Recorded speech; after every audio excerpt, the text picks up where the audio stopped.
Kailangan sumikat ang programa para sa Maynila.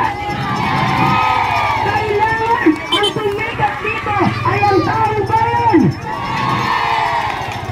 Tamandong! Mara! Mara!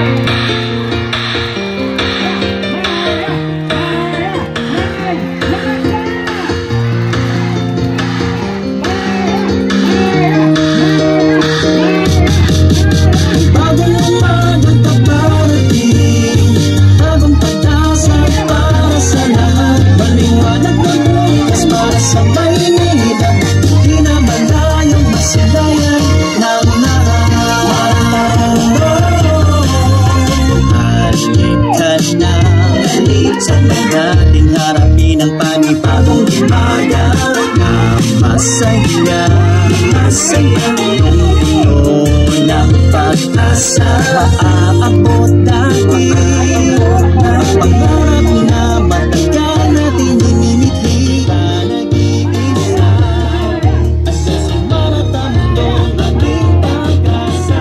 May bagong umagang paparating. Hello! Hello! Kamusta na, Baseco? Naalala niyo po ba nung panahon na walang bumababa sa Baseco? Nandito si Mara Tamandong!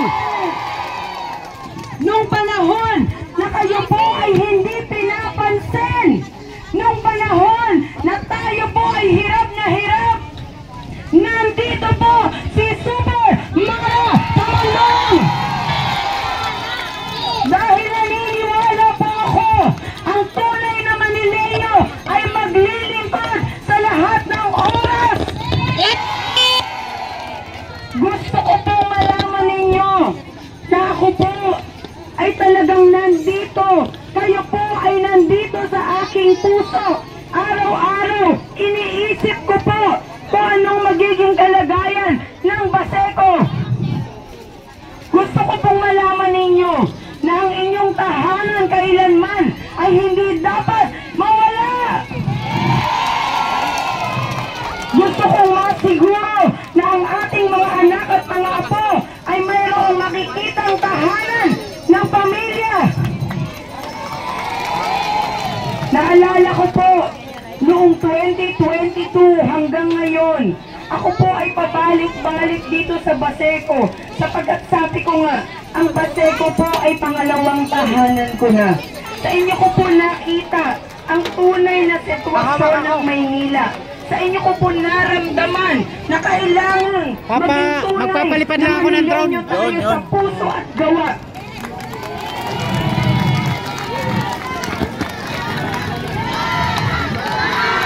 Buka ng pundok mo sa taas.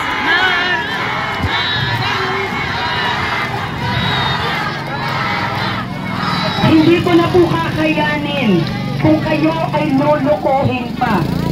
Ang tunay na maglilingkod, kailanman hindi mabibenta ang lupain ng Maynila. Tama! Ang tunay na maglilingkod, kailanman hindi tayo lolokohin. Ang tunay na maglilingkod, bababa at gagawin ang lahat para matulungan ang ating mga magulang. Tama! Sa hirap ng buhay dito sa Baseco, nakita ko po kung paano kayo bahain dito. Nakita ko po kung paano malapnos ang inyong mga daliri dahil sa pagbabalat ng bawang. Nakita ko po ang mga anak nating nagkakasakit, pero wala man lang gamot na naibibigay sa atin. Nakita ko po ang mga psycher, mga vendors, na wala man lang malapitan kapag wala ng pangpuhunan sa pagtitimpla.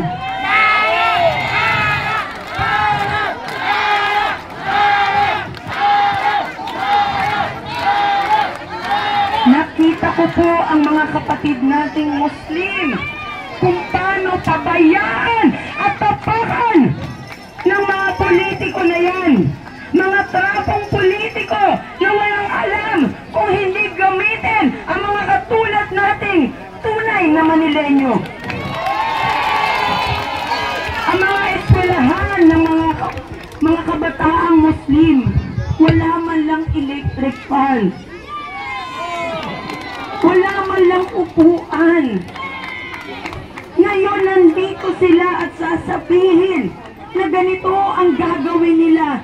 Samantalang umupo na sila. Dapat noon pa nila ginawa.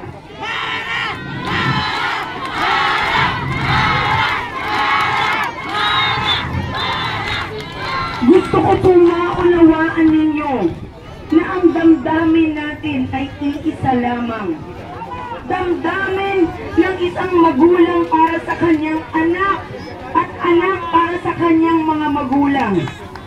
Gusto ko pong mabigyan kayo ng agarang pangkabuhayan!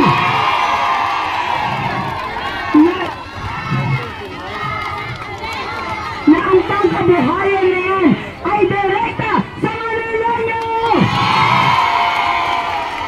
Na hindi tayo gagamitin sa politika kung hindi kahit butante o hindi, kailangan makatikim ng pondo ng bayan!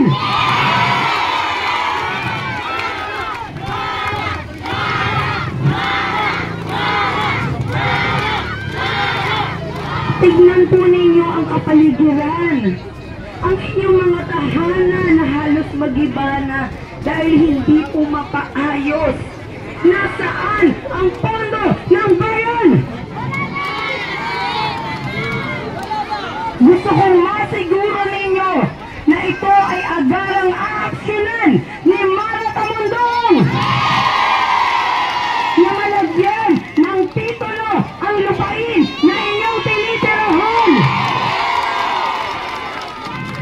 Lalagyan lamang natin ito ng restriction na ito ay bawal ibenta o isangla para may mamanahin ang inyong mga anak at apo.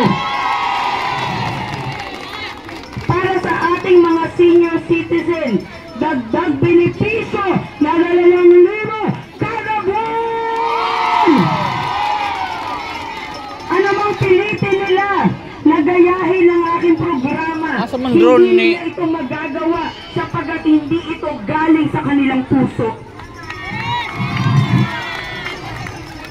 Lalagyan ko ng recreational center ang bawat distrito para mayroong pupuntahan na maayos ang mga senior citizen!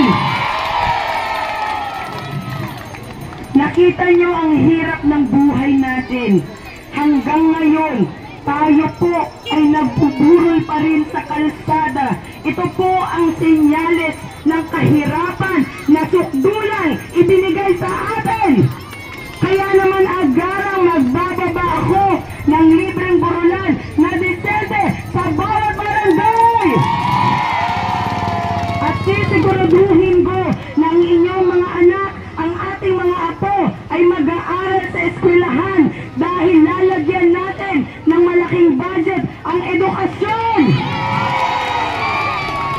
Sisiguraduhin ko na lahat ng barangay hall ay mayroong barangay health center at gamot, pati doktor na talagang titingin sa mga may sakit. Tatapusin ko na po ang korupsyon sa Maynila.